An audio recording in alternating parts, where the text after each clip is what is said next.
Good morning છોકરાઓ, good afternoon, good evening. શું કે બધા એકદમ મજામાં હોવા જ જોઈએ ને? મજામાં હે? હા. અને આવો પાઠ હાલતો હોય તે ભણવાની મજા કોને ન આવે? હા, કે આપણા ભારતનું આપણે જે સાહિત્ય જાણીએ છીએ એમાં આપણને એવી પ્રતીતિ થાય છે કે ઓહો, આપણા દેશ પાસે તો શું નહોતું એ વિચારવાનું છે. ખાલી શું હતું એનું લિસ્ટ કરવા બેસીએ તો એ લિસ્ટનું એટલું લાંબુ પાનું ભરાવાનું છે કે વાત પૂછોમાં.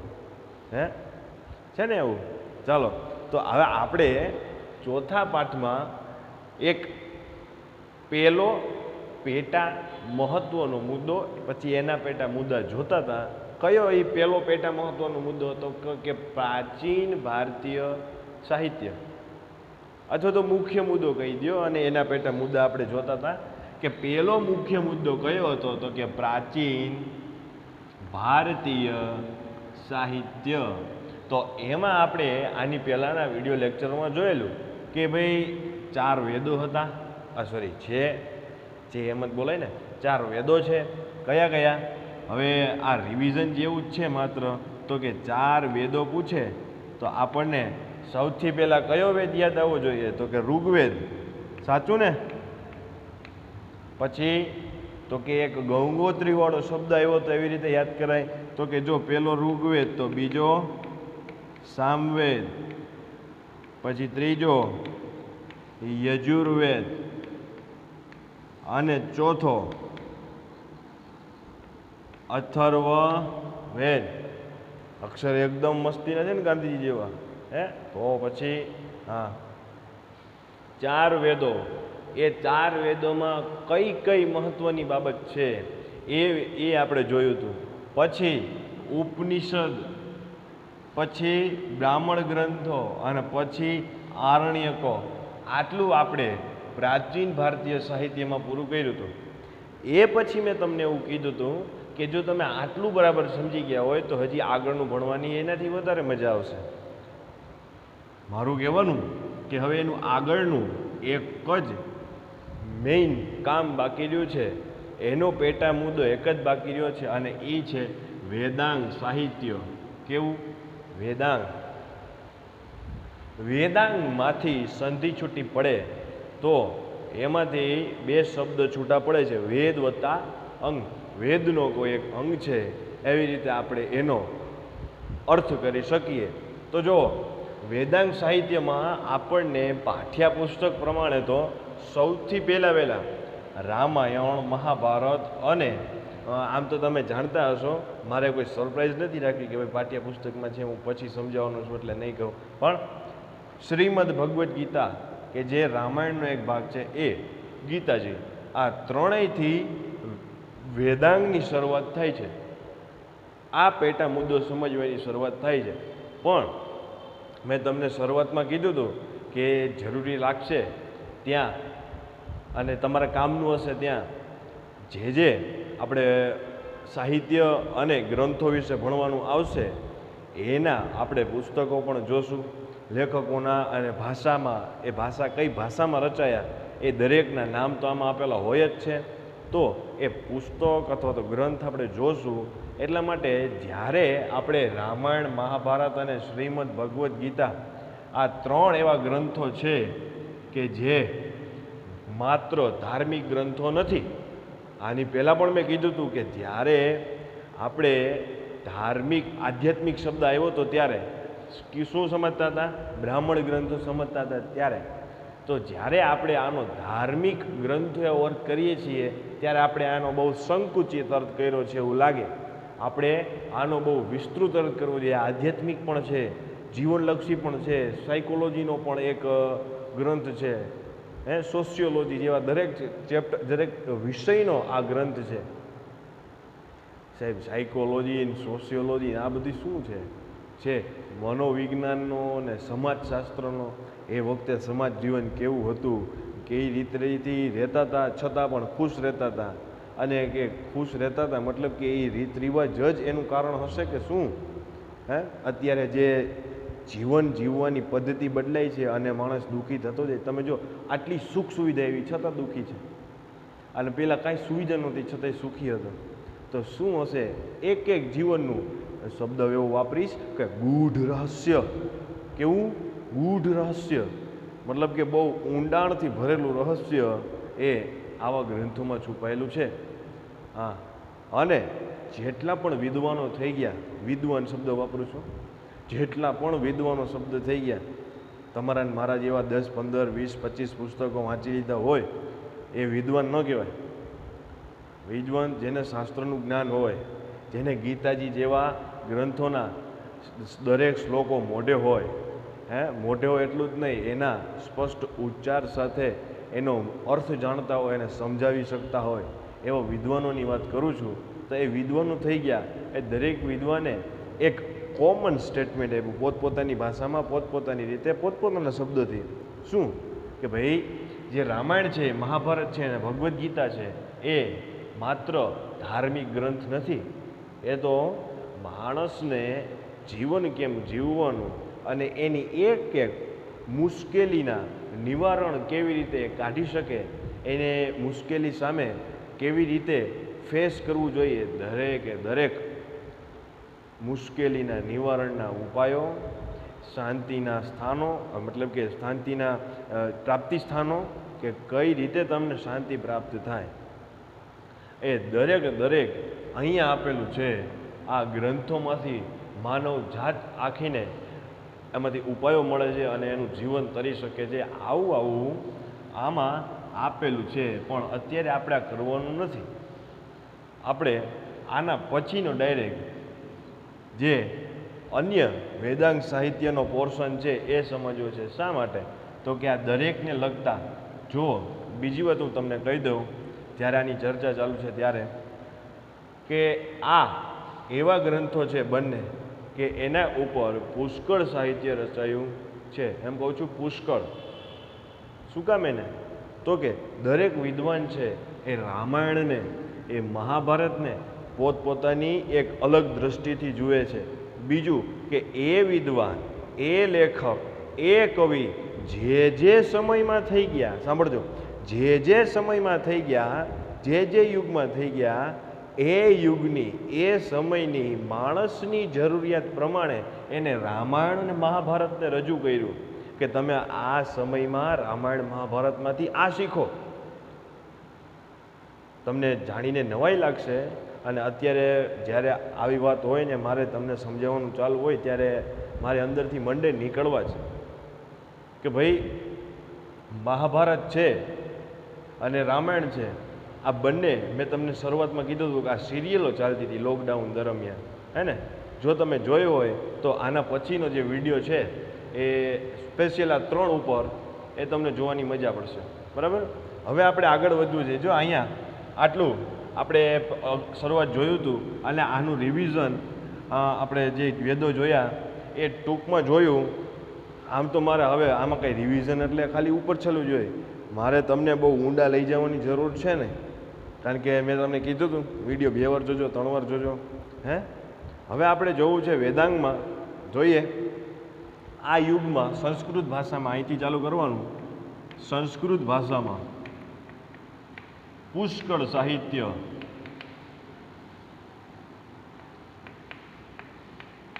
પુષ્કળ એવો શબ્દ વાપરો. પુષ્કળ મતલબ કે અઢળક, ઘણું બધું એમ. આ યુગમાં, પ્રાચીન યુગની વાત છે, સંસ્કૃત ભાષામાં પુષ્કળ સાહિત્ય રચાયું. આ MCQ બહુ પૂછાતો પહેલાં કે ભાઈ પ્રાચીન યુગમાં કઈ ભાષામાં સૌથી વધુ સાહિત્ય રચાયેલું છે? કઈ ભાષામાં સૌથી વધુ સાહિત્ય રચાયેલું છે?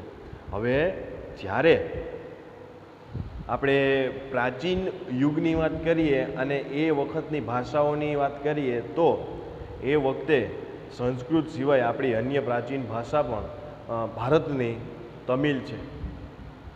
તમિલ પણ એની સાથોસાથ ઊભી રહે.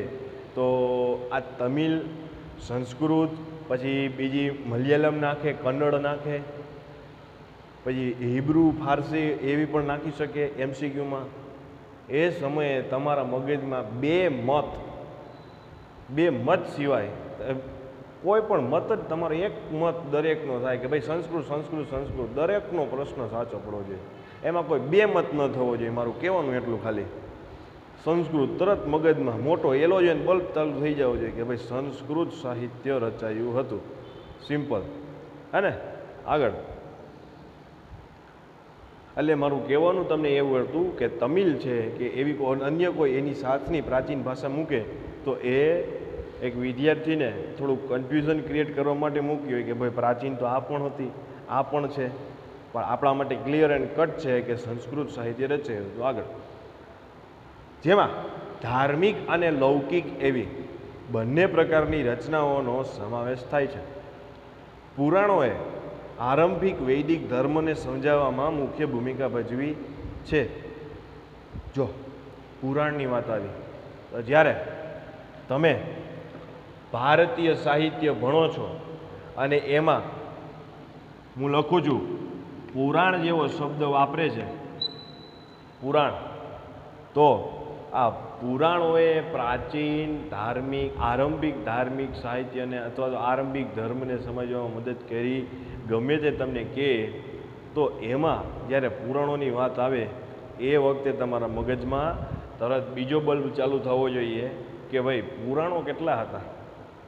આ એક સામાન્ય પ્રશ્ન અહીંથી શરૂઆત કરે. 18 પુરાણના નામ યાદ રાખવાનું તો હજી તમને કોઈ કીધું જ નથી. કેટલા પુરાણો હતા?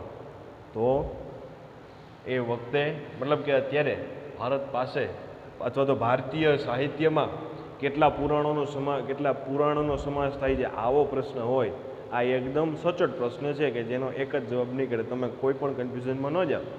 કયો પ્રશ્ન આવડવા? શું જવાબ? જવાબ છે પુરાણ કેટલા હતા? 18. ગુજરાતીમાં લખી દઉં કેટલા? 18. 2-3 આમ તો તમે 9મા ધોરણમાં હતા ત્યારે આ ચર્ચા તમારી પાસે મેં કરાવેલી છે જો તમને યાદ હોય તો, અને તમારી પાસે આ 18 પુરાણના નામ પણ લખાવેલા છે. હા, આ કામ અમારી પૂર્વ યોજના હતી. બરાબર. હવે જ્યારે મેં એક પીડીએફનું તમને શરૂઆતમાં કીધું હતું કે આવા ફોટાઓની પીડીએફ, જ્યારે આ પાઠના અંતે દરેક મુદ્દાઓ આવરી લેતી ફોટા અને અમુક એવા નામની બધી પીડીએફ તૈયાર થઈને હું મોકલીશ ત્યારે એમાં 18 પુરાણોને નામ યાદ રાખવા માટેનો એક સરસ સૂત્ર પણ આપીશ. આમ તો તમારે જાતે બનાવવું જોઈએ. એનું સૂત્ર તમારે જાતે બનાવવું જોઈએ અને તમારા સૂત્રથી તમારે યાદ રાખવું જોઈએ. સરે તો તમને રસ્તો દેખાડી દીધો, ચીંધી દીધો, હવે ચાલુ તમારે જોઈએ ખરેખર તો. પણ અમુક હોય જેને માટે કરવું જ પડે. તો ચાલો એમાં મારે નથી પડવું. 18 પુરાણો બહુ જાણીતા નામ કહું તમને. શું? વિષ્ણુ પુરાણ, ગરુડ પુરાણ, શિવ પુરાણ, આ બધા નામ તમે સાંભળેલા હશે છે. તો એવા 18 પુરાણોની વાત કરે છે કે પુરાણોએ આરંભિક વૈદિક ધર્મને સમજાવવામાં મુખ્ય ભૂમિકા ભજવી. આ સમયગાળા દરમિયાન અનેક શાસ્ત્રો અને સ્મૃતિ ગ્રંથો પણ લખાયા. આ શાસ્ત્રો વિજ્ઞાન અને તત્વજ્ઞાનના ગ્રંથો છે. દાખલા તરીકે કૌટિલ્યનું અર્થશાસ્ત્ર વહીવટી વિજ્ઞાનની કૃતિ છે. હવે બીજી વાત કે તમે જ્યારે આ પાઠ સમજશો ને, પહેલી વાત એ કરી દઉં, બીજી વાત પછી કરું. પહેલી વાત એ કે જ્યારે તમે આ પાઠ સમજશો તો અમુક શબ્દોના વિસ્તૃત અર્થ કેવા? વિસ્તૃત અર્થ મતલબ કે કોઈ એક સંકુચિત અર્થમાં તમે ન રાચો અને વિસ્તારથી એક શબ્દનો મિનિંગ ગોતો, એવી તમને અહીંથી એક શીખ મળશે. દાખલા તરીકે આપણે ધાર્મિક અને આધ્યાત્મિક વાળું જોયું, કાંડવાળું જોયું, યાદ આવે છે ને અગાઉના લેક્ચરનું? હા, તો એવી વાત છે. તો મારું કહેવાનું કે આપણે હવે બીજી વાત જે હતી એમાં આગળ વધી.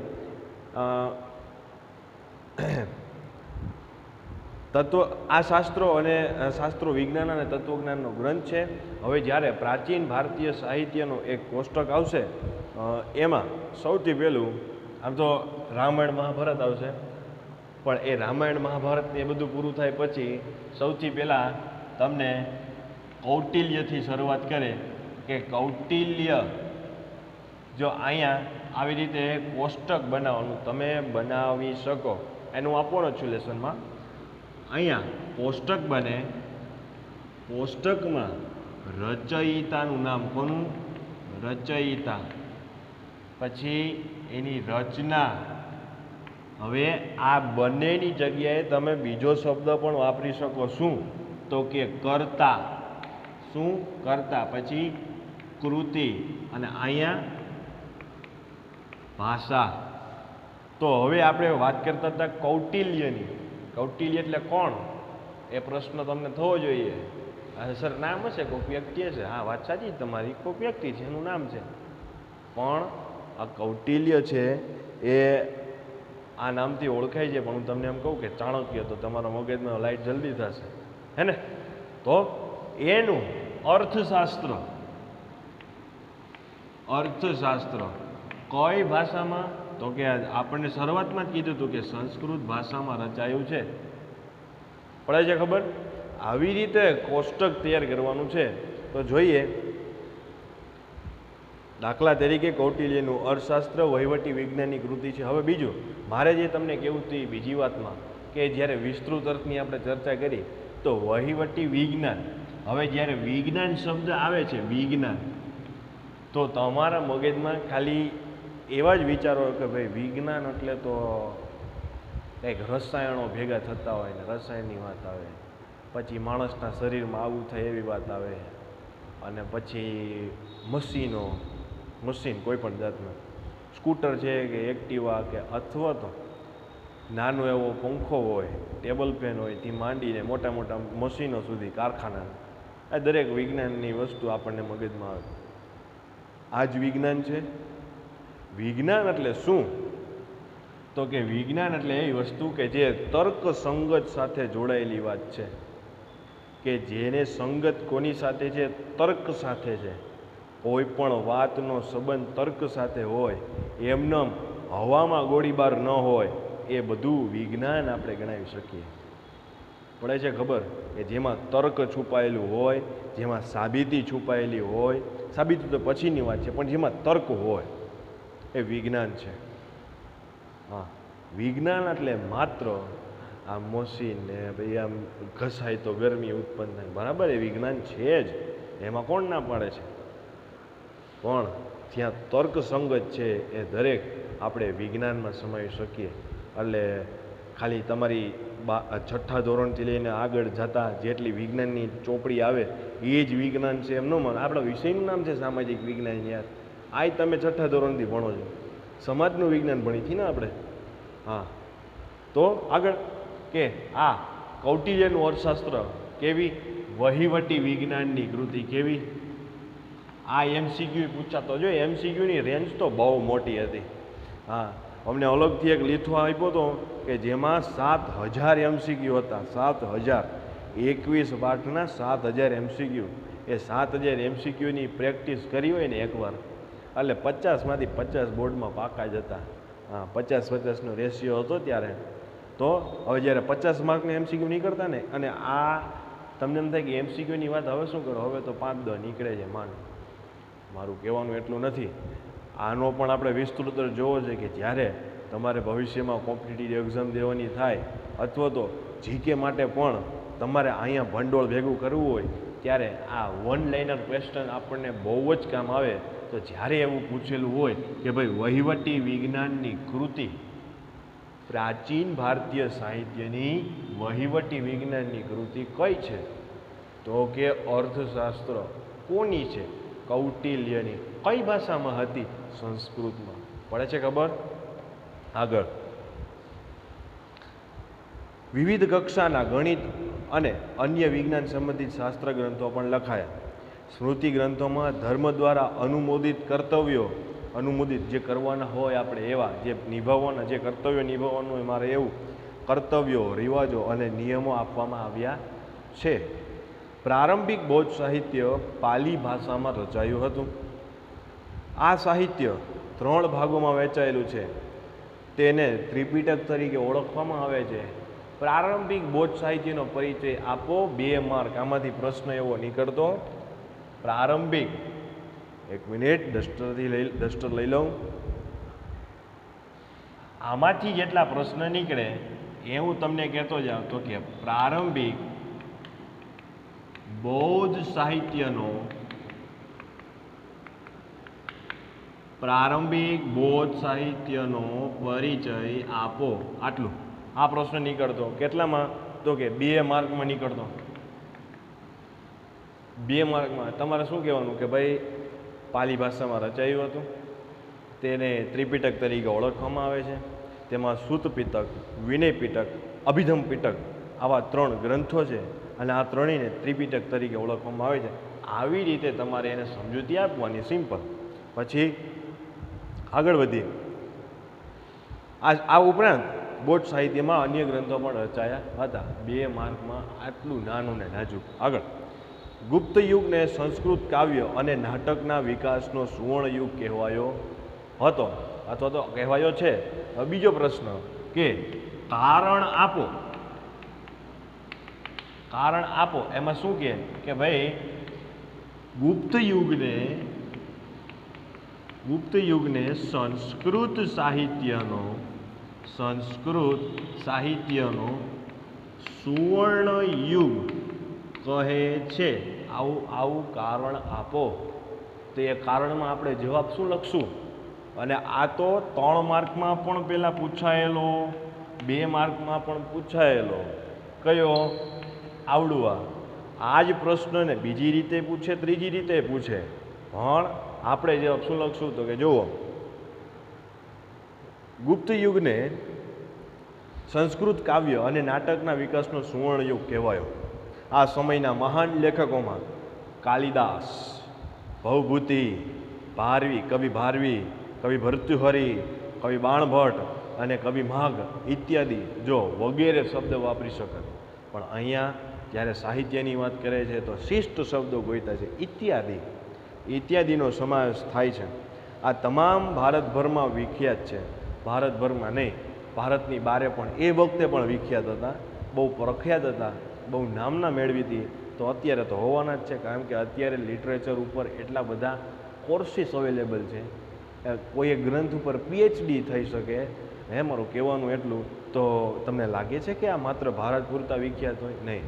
આગળ, જેમાં કાલિદાસ તો વિશ્વ પ્રસિદ્ધ કવિ છે. કીધું, જેમાં કાલિદાસ છે વિશ્વ પ્રસિદ્ધ કવિ છે. પોતાની ઉત્તમ કાવ્યકલા અને ઉત્કૃષ્ટ નાટ્ય શૈલી કુમાર સંભવ, રઘુવંશ, મેઘદૂત, ઋતુસંહાર, અભિજ્ઞાન શાકુંતલમ વગેરે કાલિદાસના ગ્રંથો છે. બાણભટ્ટ લિખિત હર્ષચરિત સમ્રાટ હર્ષવર્ધનનું જીવન ચરિત્ર છે. બાણભટ્ટે કાદંબરીની પણ રચના કરી છે. આ સમયના અન્ય પ્રસિદ્ધ ગ્રંથોમાં ભવભૂતિનું ઉત્તર રામચરિત, જે તમે રામાયણ જોતા હતા લોકડાઉનમાં, તેમાં ઉત્તર રામાયણ એવા નામથી સિરિયલ ચાલતી હતી. રામાયણ એમાં પૂરું થઈ ગયું, સીતાજીને રામજી તેડી આવ્યા ને ત્યાંથી વાત પૂરી થઈ ગઈ. પણ પછી એ સિરિયલ બનાવનારા કહે છે કે ભાઈ અમને એવા કેટલા પત્રો મળ્યા કે ભાઈ તમારે હજી પણ રામજીનું, સીતાજી આવી ગયા એ પછીનું જીવન ચરિત્ર દેખાડવું જોઈએ. અને લોકોએ ફરીવાર સિરિયલ ચાલુ, પેકઅપ, સિરિયલ પૂરી થઈ ગઈ હતી, રામાયણ, સંપૂર્ણ રામાયણ એવી રીતે કરીને પેકઅપ થઈ ગયું. રાવણનો વધ થઈ ગયો, સીતાજી આવી ગઈ. પછી ઉત્તર રામાયણ ચાલુ કર્યું, જેમાં સીતાજી લવકુશને લઈને વાલ્મીકીના આશ્રમમાં રહે છે, વાલ્મીકી ઋષિના આશ્રમમાં. અને રાજા રામ એ રઘુવંશને વધુ ઉજળો કરે છે, પોતાના રાજથી ને એ બધું દેખાડે છે. તો ઉત્તર રામચરિત એ ઉત્તર રામાયણની વાત. ઉત્તર રામચરિત ભારવીનું કિરાતાર્જુનિયમ, વિશાખદત્તનું મુદ્રા રાક્ષસ, શુદ્રકનું મુચ્છકટિકમ અને દંડીનું 10 કુમાર ચરિતનો સમાવેશ થાય છે. આ ગ્રંથોના મુખ્ય વિષયો રાજકીય ઘટનાઓ, જો એના મુખ્ય વિષયો ગયા હતા રાજકીય ઘટનાઓ, પ્રણય પ્રસંગો જેને સમજાય એવી ગુજરાતી ભાષામાં, આ શિષ્ટ ભાષા છે પ્રણય પ્રસંગો, સમજાય એવી ગુજરાતી ભાષામાં કહું તો પ્રેમ પ્રકરણો, રૂપકો, હાસ્ય પ્રસંગો અને તત્વજ્ઞાન છે. એના 5 મુખ્ય વિષયો એ તમારે યાદ રાખવાના, પ્રણય પ્રસંગો અને તત્વજ્ઞાન. જો તત્વજ્ઞાન છે એ તમને એવું લાગ્યું હશે કે ભાઈ આ જ્યારથી ચાલુ થયો પાઠ ત્યારથી તત્વજ્ઞાન એ ભારતીય સાહિત્યનો, એમાંય ખાસ કરીને પ્રાચીન સાહિત્યનો મુખ્ય વિષય રહ્યો છે, હે ને? હવે બીજી વાત કે આ બે પ્રશ્નો સિવાય અન્ય કયો પ્રશ્ન કે જે 2 અથવા 3 માર્કમાં પૂછાય છે? તો કે જે આમાં 3 માર્કમાં લખવાનું થાય એમાંથી જે જવાબ નીકળે એ 2 માર્કમાં પૂછાય છે. પણ એ 2 માર્કમાં કયો પ્રશ્ન પૂછે છે? તો કે એ લખું છું કે બહુ સિમ્પલ, ટૂંકો સાવ. કવિ કયા હશે? વિચારો જી. વિશ્વ પ્રસિદ્ધ કયા કીધા? કયા? કાલિદાસ. Very good. કવિ કાલિદાસ. કવિ કાલિદાસનો પરિચય આપો. આવું કે 2 માર્કમાં. અને એટલો આઈએમપી પ્રશ્ન છે કે અત્યારે મારે છે ને આ જ્યારથી આ કોર્સ આવ્યો ને ત્યારથી લઈને અત્યારે ગણવા બેસવું પડે કે કેટલી વાર પૂછે. હા, કવિ કાલિદાસનો પરિચય આપો. કારણ કે ઋતુસંહારમાં એને જે ઋતુનું વર્ણન કર્યું, જે રીતે ઋતુને એને શબ્દોમાં ઢાળી, એના પદ્યમાં ઢાળી, એની પદ્ય રચનાઓમાં, અત્યારે એક એવો કવિ પેદા નથી થયો કે જે ઋતુને એવી રીતે ઢાળી શકે. શું સરસ્વતી બેઠા હશે એની પાસે, હે, એના મગજમાં. અને પ્રણય પ્રસંગોની વાત કરી તો એમનો મુખ્ય વિષય રહ્યો હોય તો એ અભિજ્ઞાન શાકુંતલમ. જર્મન કવિ ગેટ, તમે લખી શકો જવાબમાં કે જર્મન કવિ ગેટ એનાથી એટલો પ્રભાવિત થયો કે એ પુસ્તકને માથે મૂકીને નાચ્યો હતો કે આવું પુસ્તક તો મેં જિંદગીમાં જોયું નથી, જોવાનું નથી. એ અભિજ્ઞાન શાકુંતલમ. મેઘદૂત, આમ નામમાં એટલો ભાર પડે. જો કોઈ પણ પુસ્તક અથવા તો કોઈ પણ ફિલ્મ એ બાજુ આપણે ક્યારે આકર્ષાય છે કે એનું નામ બહુ એટ્રેક્ટિવ હોય ત્યારે. હે, સરદાર પટેલનું પુસ્તક મેં તમને બતાવવા સમયે કીધું હતું કે આ પુસ્તકનું નામ વાંચો. એમના લેખક છે મહેશ દવે. એને શું ટાઇટલ આપ્યું કે ભાઈ બરફમાં જ્વાળામુખી. બરફમાં જ્વાળામુખી. હવે બરફ ક્યાં અને જ્વાળામુખી ક્યાં? એકનું ગલન બિંદુ ચકાસો ને એકનું ઉત્કલન બિંદુ ચકાસો, કોઈનો મેળ જ ન આવે ભેગું રહેવાનું. છતાંય બરફમાં જ્વાળામુખી. તમને એમ થાય જ કે આ પુસ્તકમાં છે શું? આવી બધી સરદારની શું વાત કરી છે, મને એકવાર જોવો તો દ્યો.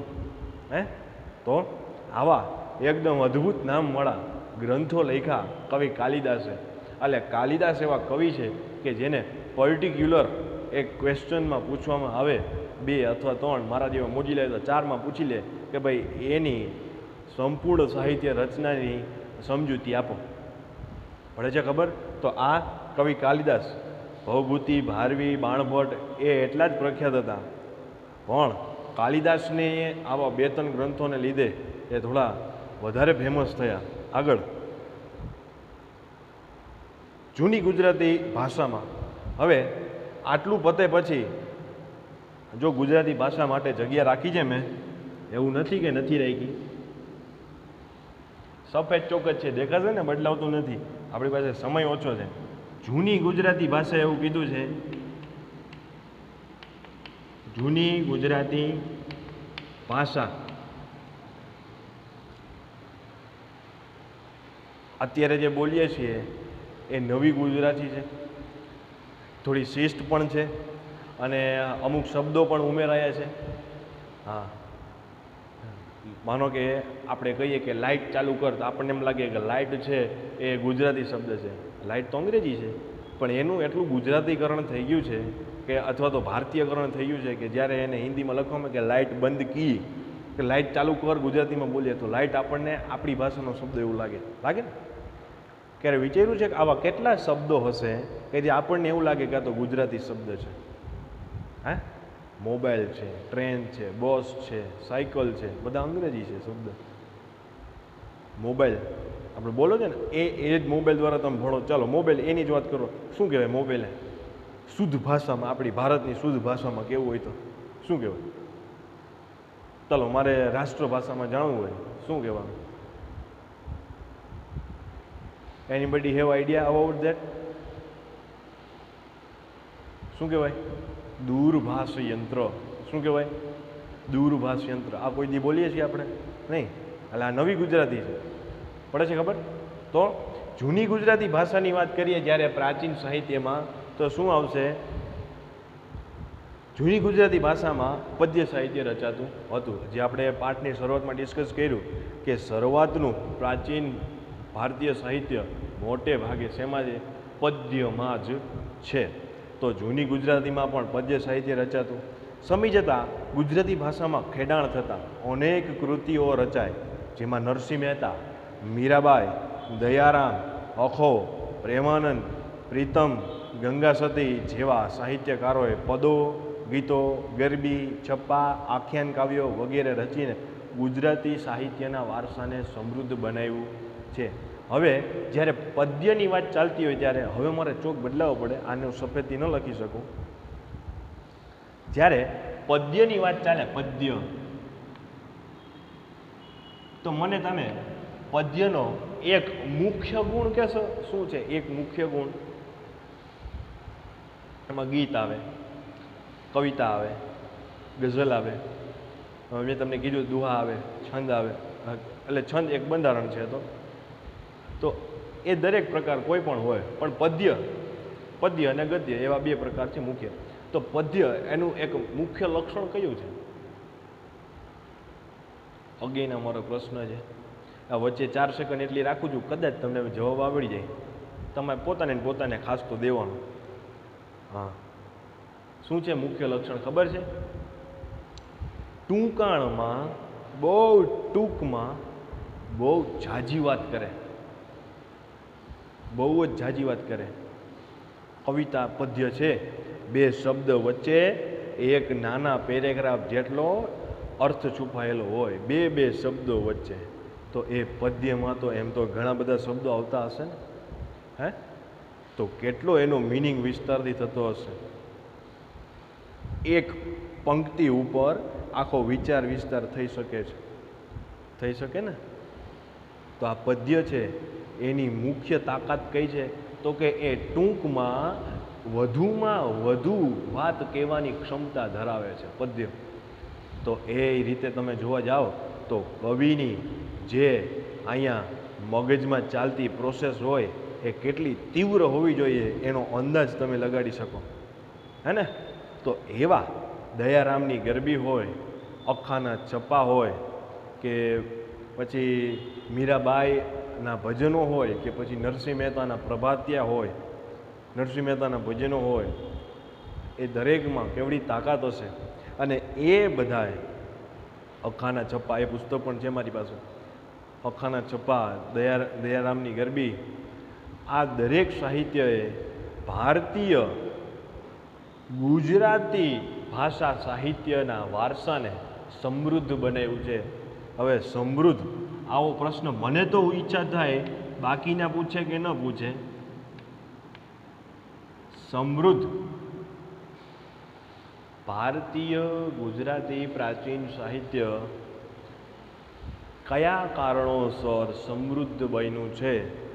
તો તમે લખી શકો ને કે આવા કવિઓના લીધે સમૃદ્ધ બન્યું છે. આગળ જોઈએ આપણે. હા, એક ચર્ચા મારે કરવી જોઈએ તમારી સાથે કે એવું કહેવાય છે કે નરસિંહ મહેતાથી ગુજરાતી ભાષા સાહિત્યનો પ્રારંભ થયો, કે એને પદો રચ્યા, એને પ્રભાતિયા આપ્યા, એને ભજનો આપ્યા, અને ત્યાંથી શરૂઆત થઈ ઈસવીસન 15મી સદી. પણ જ્યારે મારે ગુજરાતી સાહિત્ય ઉપર અત્યારે અભ્યાસ ચાલે છે, એમાં એવું કહે છે કે ગુજરાતી પ્રાચીન સાહિત્ય નરસિંહ મહેતાથી ચાલુ થયું એ બરાબર છે, પણ એમની પહેલાં પણ ગુજરાતીમાં સાહિત્ય રચાઈ ચૂક્યું છે. જો નરસિંહ મહેતા 15મી સદીમાં કહેતા હોય તો એ પહેલાં 11મી સદીમાં એ સાહિત્ય રચાયું છે. હા, અને એ સાહિત્ય જૈનમાંથી આવેલું સાહિત્ય છે, આવું કહે છે. હવે આ સાહિત્યનું એ મારે ભણવામાં આવે છે, પણ મેં હજી જોયું નથી. આપણે નરસિંહ મહેતાના ભજનો સાંભળ્યા અને તમારે ભણવામાં પણ આવે છે. હે, જાગને જાદવા કૃષ્ણ ગોવાળિયા અને વૈષ્ણવ જનતો વિશ્વ આખું જાણે છે. પણ આ એક પણ તમારે અહીંયા નોટેડ લાઈન રાખવી જોઈએ, નોંધેલી લાઈન, નોંધેલો મુદ્દો રાખવો જોઈએ કે જૂની ગુજરાતી ભાષા સાહિત્યની વાત થતી હોય ત્યારે એક મુદ્દો આવો પણ પડ્યો છે કે જેના ઉપર હજી સંશોધન કાર્ય આપણે કરી શકીએ. તમારે ભવિષ્યમાં કોઈ આર્ટ્સ કરે ને પછી BA અને MA ને PhD કરે તો આગળ વધુ તો આ વગેરે કવિઓએ આવું સાહિત્ય રચી ગુજરાતી સાહિત્યના વારસાને સમૃદ્ધ બનાવ્યો. એ પછી નર્મદ, નવલરામ, મહિપતરામ, રૂપરામ, નીલકંઠ, રમણલાલ, ગોવર્ધનરામ ત્રિપાઠી, કિશોરલાલ મસરૂવાલા, પન્નાલાલ પટેલ, ઉમાશંકર જોશી જેવા સાક્ષર વરીઓએ, બહુ મસ્ત શબ્દ વાપરો છે, સાક્ષર વરીઓએ સાહિત્યને ખૂબ જ સમૃદ્ધ બનાવ્યું, ખૂબ જ. હવે આમાંથી એક પ્રશ્ન બીજો નીકળશે. હવે જો અહીંયા નર્મદથી વાત કરીને એ ગદ્યની વાત કરી, નર્મદનું નામ પહેલાં શું કામ એને આવો પ્રશ્ન થવો જોઈએ તમને કે પહેલાં કેમ નર્મદનું નામ? જ્યારે કવિતાની વાત થતી તો પહેલાં કેમ નરસિંહ મહેતાનું નામ? તો કે ગુજરાતી સાહિત્યની શરૂઆત પહેલાં તો પદ્યમાં જ રચાયું, એટલી વાત કમ્પ્લીટ. અને એ કોનાથી ચાલુ થયું? નરસિંહ મહેતાથી. પહેલું નામ નરસિંહ મહેતાનું આપ્યું. પછી તો કે અન્યથી ચાલુ કર્યું, એ સિવાય એવી રીતે કરીને ચાલુ કર્યું તો પહેલાં નર્મદનું આપ્યું. શું કામ એને? તો કે ગુજરાતીમાં ગદ્યની શરૂઆત કોનાથી થઈ છે? કવિ નર્મદ. પાછું કહેવાય ને કવિ નર્મદ, વીર નર્મદ કહેવાય, નર્મદથી થઈ છે. નર્મદા લાભશંકર દવે આખું નામ યાદ રાખવું જોઈએ. અમારે 10મા ધોરણની ગુજરાતીની ટેક્સ્ટ બુકમાં ફ્રન્ટ પેજ ઉપર નર્મદનો ફોટો આવતો, ખાલી નર્મદ. અને નર્મદનો ફોટો બહુ સરસ છે, તમે જોજો ગૂગલમાં, આમ વિચાર મુદ્રામાં હોય. બહુ એ સમયે સમાજ સુધારક અને એટલી સરસ વિચારધારા ધરાવતા કે એને એ વખતે જોઈ જતું કે ભાઈ સ્ત્રી કેળવણી હોવી જોઈએ, સ્ત્રીઓને ભણવું જોઈએ, પછી આવા જે કુરિવાજો છે નાબૂદ થવા જોઈએ. એવા મહાન વિચારક શ્રી નર્મદ, કવિ શ્રી નર્મદ, એમની વાત કરી છે કે એમનાથી ગદ્ય ચાલુ થયું. એમણે નિબંધ લખ્યો, એને આત્મકથા લખી, મારી હકીકત, અને બહુ પ્રખ્યાત છે જ્યારે ગુજરાતી સાહિત્યની વાત કરીએ ત્યારે. અને એ પછી તરત કોઈ પ્રખ્યાત હોય તો ગાંધીજીની આત્મકથા, કારણ કે એટલા ભાષાઓમાં અનુવાદ થયો છે. સાહિત્યની વાત છે ત્યારે આ આપણે મુદ્દો છોડી ન શકીએ. બીજું કે શું આટલા જ નામ છે? ના, આ તો બહુ લિમિટેડ નામ આપ્યા છે ગુજરાતીમાં.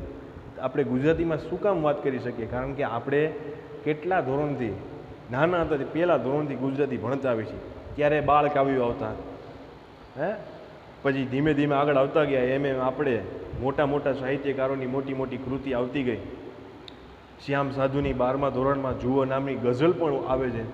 મારું કહેવાનું કે આટલા કવિ અને લેખકોના નામ મર્યાદિત છે જે પુસ્તકોમાં ગુજરાતી ભાષામાં આપ્યા છે. ત્યારે તમારું લેસનની સાથે બીજું લેસન એવું પણ રહે કે એવું લિસ્ટ કરો કે કેટલા ગુજરાતી સાહિત્યના કવિઓ અને લેખકો છે.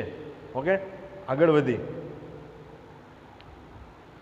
તમિલ, તેલુગુ, કન્નડ, મલયાલમ નામની 4 દ્રવિડ ભાષાઓનો સાહિત્યનો આ સમયમાં વિકાસ થયો. તમને પૂછે કે દ્રવિડ કુળની 4 ભાષાઓ કઈ છે? જવાબ અથવા તો MCQ નીચેનામાંથી કઈ નથી. આ મેં પહેલા પાઠ દરમિયાન જ સમજાવેલું છે. આગળ, જેમાં સૌથી જૂની ભાષા તમિલ, તેનું સાહિત્ય ઈસવીસનના પ્રારંભ જેટલું જૂનું છે ને? મેં તમને કીધું હતું ને કે સંસ્કૃતની હારવાર ઊભું રહે એવું છે તમિલ સાહિત્ય. આગળ, ભારતની પ્રચલિત પરંપરા અનુસાર 3 સંગમોનું આયોજન થયું, જેમાં અનેક સંતો અને કવિઓએ પોતાની રચનાઓ તૈયાર કરી. સંગમ સાહિત્યના અનેક વિષયો છે, જેમાં રાજનીતિ, યુદ્ધ. જો રાજનીતિનો સંકુચિત અર્થ થાય નહીં, આપણને એમ થાય કે કોઈક કાવા દાવા કરે અને છલ કપટ કરે, ભ્રષ્ટાચાર કરે, એ રાજનીતિ છે. નહીં, રાજનીતિ તો એક શાસન કરવાની કળા છે. એનો પણ તમારે વિસ્તૃત અર્થ કરવો જોઈએ. જ્યારે રાજકારણ અને રાજનીતિ આવો શબ્દ વપરાય તો એના ઉપર તમારે ચોકડી મરાય. જે આપણી અત્યારે સામાન્ય લોકોની વિચારધારા છે એના ઉપર કે ભાઈ છોલ કપટ ભ્રષ્ટાચાર, આ તો બહુ સંકુચિત વિચારધારા કહેવાય. પડે છે ખબર? શાસન કરવાની, ઉત્કૃષ્ટ શાસન કરવાની કળા એ રાજનીતિ છે, અને જે પ્રોસેસ છે એ રાજકારણ છે. આગળ તો તેના મુખ્ય વિષયો રાજનીતિ, યુદ્ધ, પ્રેમ પ્રસંગ જો આવ્યું, જે શરૂઆતમાં શું હતું? પ્રણય પ્રસંગો. આગળ, આ સાહિત્યનો પ્રસિદ્ધ ગ્રંથ હોય તો એ છે એતુ થોકઈ. એતુ થોકઈ કારણ કે એ તમિલ ભાષાના જે દ્રવિડ કુળની ભાષા છે એ ભાષાનું નામ છે એટલે આપણને નવીન લાગે કે હેતુ થોકય. ટૂંકમાં એનું મિનિંગ શું છે તો કે 8 કાવ્યોનો સંગ્રહ. આગળ તોલકાપિયમ જે વ્યાકરણ ગ્રંથ છે, આપણે પાણીનીનો વ્યાકરણ ગ્રંથ જોયો તો અષ્ટાધ્યાયી યાદ છે કે નહીં? સરસ. આગળ અને પથ્થુપાતું કે જેમાં 10 ગીતોનો સંગ્રહ છે. આ પૈકીના એક કવિ તિરુવલ્લુવરે વિખ્યાત ગ્રંથ કુરલની રચના કરી. આ કાવ્ય ગ્રંથમાં જીવનના અનેક પાસાઓનું વિવેચન કરવામાં આવ્યું છે. શિલપત્તિકારમ અને મણિમેખલા એ પ્રારંભિક તમિલ સાહિત્યના વિખ્યાત ગ્રંથો છે. આ પ્રશ્ન પણ પૂછે કે પ્રારંભિક તમિલ સાહિત્યના પ્રખ્યાત વિખ્યાત જગવિખ્યાત ગ્રંથો જણાવો, તો તમે શું લખશો? છેલ્લા બે નામ. તમિલ સાહિત્યનો પરિચય આપો એવું પણ પૂછે. પણ એ પહેલાં પૂછે કે ગુજરાતી, મારે લખવાની જગ્યા, ગુજરાતી ગદ્ય પદ્ય સાહિત્યનો પરિચય આપો. ટૂંકમાં લખ્યું છે, તમે સમજી જશો, મને ખબર છે. આ પ્રશ્ન 3 માર્કનો બહુ પૂછાયેલો છે. પછી પ્રાચીન તમિલ સાહિત્યનો પરિચય આપો, 2 માર્કનો આવડી જાય. કેટલા પ્રશ્નો આજે આપણે પાકા કર્યા, શીખા, સમજ્યા? તો કે 1 2 3 4 અને 5 મહત્વના પ્રશ્નો. એ સિવાય 1 માર્કના જે MCQની વાત થઈ એ તો આ કરતાં વધી જાય. એક ટીમ બની જાય 11 જેટલા પ્રશ્નો આજે આપણે કર્યા હશે. આવડી જાય આટલું, મજા આવી. હજી આમાં હજી આપણે વધુ વિસ્તારથી થઈ શકે, પણ એક વિડીયોની લિમિટ છે, બરાબર? અને આટલું તમારે સમજવાની લિમિટ છે એક ટાઈમે. બીજા દિવસે પાછું વિસ્તારથી થઈ શકે. એક ટાઈમે આપણે આટલું સમજી લે એટલે બહુ સરસ કામ થઈ ગયું. આવડી જશે આટલું, પાકું થઈ જશે, સમજાઈ ગયું? Very good.